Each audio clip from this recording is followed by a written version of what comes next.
Square Enix Uh-huh. fears Eidos Crystal Dynamics games cannibalized other sales. This is the stupidest thing I've ever heard. Yeah. So, like, Square Enix sold off Eidos and Crystal Dynamics because they weren't, part of their core gaming strategy or whatever they wanted to do. And one of the things they listed or said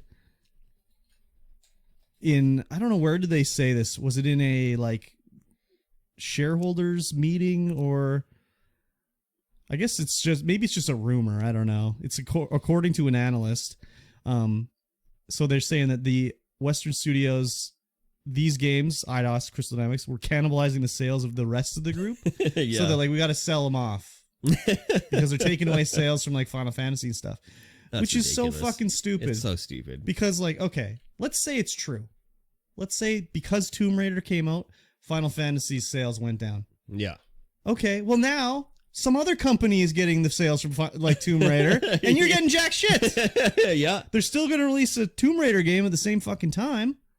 So it's like, come on, whatever, dude. I think the more thing is like, it's these Western games were outselling the Japanese games. Yeah. So they were like, let's get rid of them. Because they'd always say like, oh, Tomb Raider like, it didn't meet our expectations. The Tomb Raider trilogy didn't meet our expectations. Yeah. It sold 36 million copies or whatever. It didn't meet our expectations. But then like the Final Fantasy 13 trilogy sold like 13 million copies. So it's like, well, what they sold 36, they sold 13. Like, you'd think you'd keep, I think their expectations are misplaced. But it's also like they sold 36 million copies. This sold 13 million copies. Like, maybe you could, okay, maybe the Japanese game isn't doing it for what the world's wanting. Maybe they should pivot to more of a different style of game rather than like, we'll get rid of that whole area over here. Yeah. And they're all, like it says like, oh, they're under delivering. It's like they had to relaunch Final Fantasy 14 as a new fucking game. Yes. Like they had to scrap the whole game and start over, but Tomb Raider's not doing good enough for them. I mean, it seems very weird to me. Yeah, they said they were disappointed in the Marvel's Avengers and Just Cause 4. Yeah. Yeah, I don't know. But again, let's just sell off our highest profiting. But it's like, oh, they're cannibalizing the other games that we want to sell more of. Yeah. But now it doesn't, like, that's like, is Call of Duty cannibalizing Final Fantasy? Like, any game that comes out is going to maybe take away from your sales. But at least before, when you own Tomb Raider, you're still making the Tomb Raider money. Yeah. Now it's some other company's going to release the Tomb Raider game, still cannibalize your sales. Yes. I just don't get it. I don't get it either. It seems very weird to me. Yeah, that's like saying all these O. Henry bars are cannibalizing the sales of all of our lettuce. Yeah. It's just not equal. It's exactly. not a thing. It's not equal, and it's just the like... people who are going to buy O. Henry bars are going there to buy O. Henry bars. The people who are going to buy lettuce are going there to buy lettuce. They don't go to buy O. Henry bars, look at lettuce and go, oh. Yeah. I was going to get this lettuce, but I'll get this O. Henry bar instead.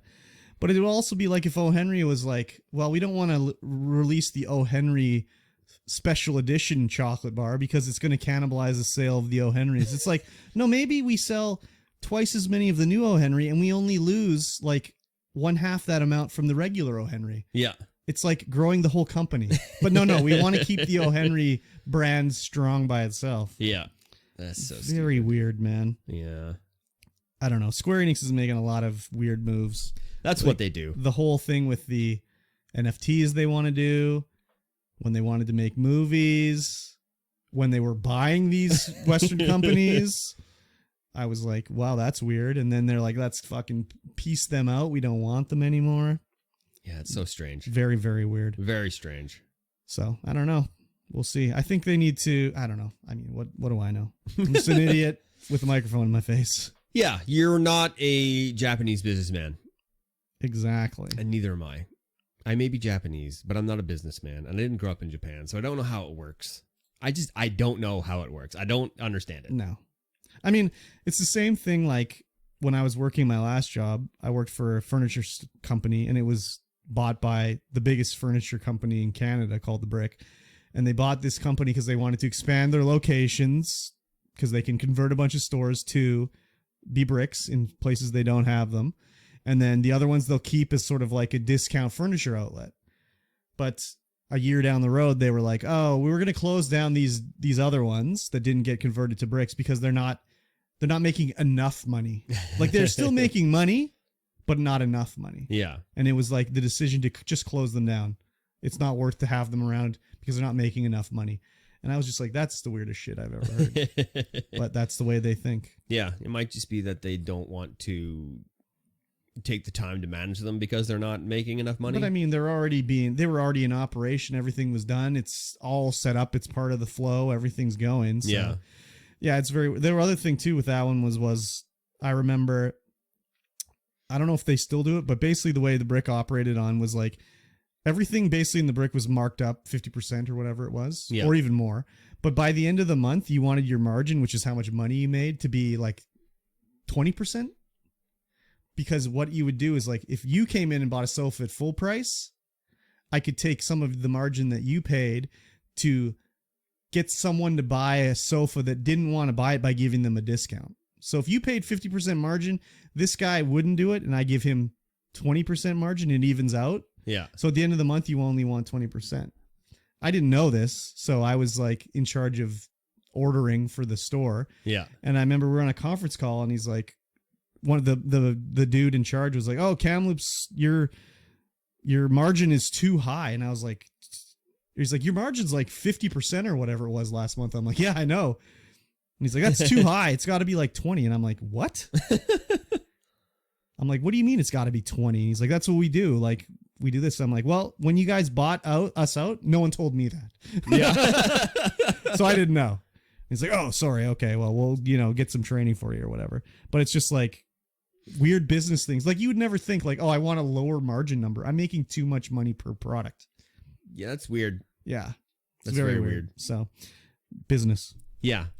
I mean, that's cool that that's something that you as a floor salesperson can do, is like if someone buys something from you at full price, you can then offer savings to somebody else to get them to buy it. It wasn't the sales people that could do that. They had to go to their sales manager, and the sales manager would be like, look in the computer and be like, "Yeah, you can give them a discount. It's okay," or whatever. Still, it's but you pretty could cool. do it. But yeah, it also sucks that it's like, well, why do I have to haggle to buy a sofa?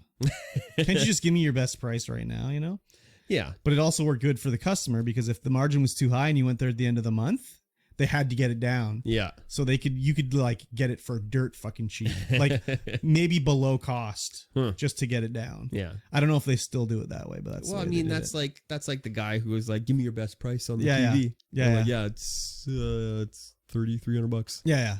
Well, I mean, but you don't go into Walmart and be like, "Oh, this TV? No. I don't want to spend $329. Give it to me for $299." Yeah. Walmart associates just like, "What the fuck are you talking about?" But you go to the furniture store and it's like, "Oh, let me talk to my manager or whatever." Yeah. Well, that's the thing, is that you go for a TV for $200. That's just $200. Yeah. You go to buy a furniture set for $3,000. Yeah. That's a lot. The other thing too is the markup is so stupid on furniture. Oh my God. I don't know. Like I have a feeling like when the company got converted over to the new computer system, for me personally, they like gave me way too much access because I could see like how much they paid the factory in China, how much it cost to ship it over, how much it cost to clear customs, like how much it cost to store it before it came into our warehouse, how much it cost like to ship it to each store. It was crazy. I had like access to all sorts of shit. I remember when my sectional I wanted to buy, that was a very popular set, always back ordered. Yeah. And I would just log in every day and look and be like, "Oh, there's one available today. Okay, I'll reserve that for myself and send it to the store," because otherwise you're waiting like for the next truck to come in for 6 months. So like someone came in, canceled the order, I'd be like, "Oh, there's one available. I'll take that." And then I got it like before anybody else. Yeah, it was crazy. That's called employee privilege right there. I don't think I was supposed to be able probably to not. see any of that shit, man. But I remember like my sectional. I mean, when I bought it, I think it retailed for like $1,800 or something like that. Yeah. I got it. What did I do? We were closing down. I think I did a sneaky thing. It was when we were closing it down and we could still order in product for customers. So I ordered in the sofa, the sectional, had it in the back. And then when it was clearing out time, I could get it for like cheaper. Yeah. So I never put it out for sale. So I think I got it for cost, and it was Cheeky. $1,800. I paid, I think it was like $280 per piece. So it was like $600 for it. That's great. Yeah, it was pretty crazy. Yes. Yeah, the markup was, oh my God, Oh yeah. insane. Insane. That is crazy. Yeah, That it is was crazy. $5 directly from China. Oh, dude, Sell it for basically. $1,800. Basically. It's crazy. Yeah, don't pay full price for furniture Do not.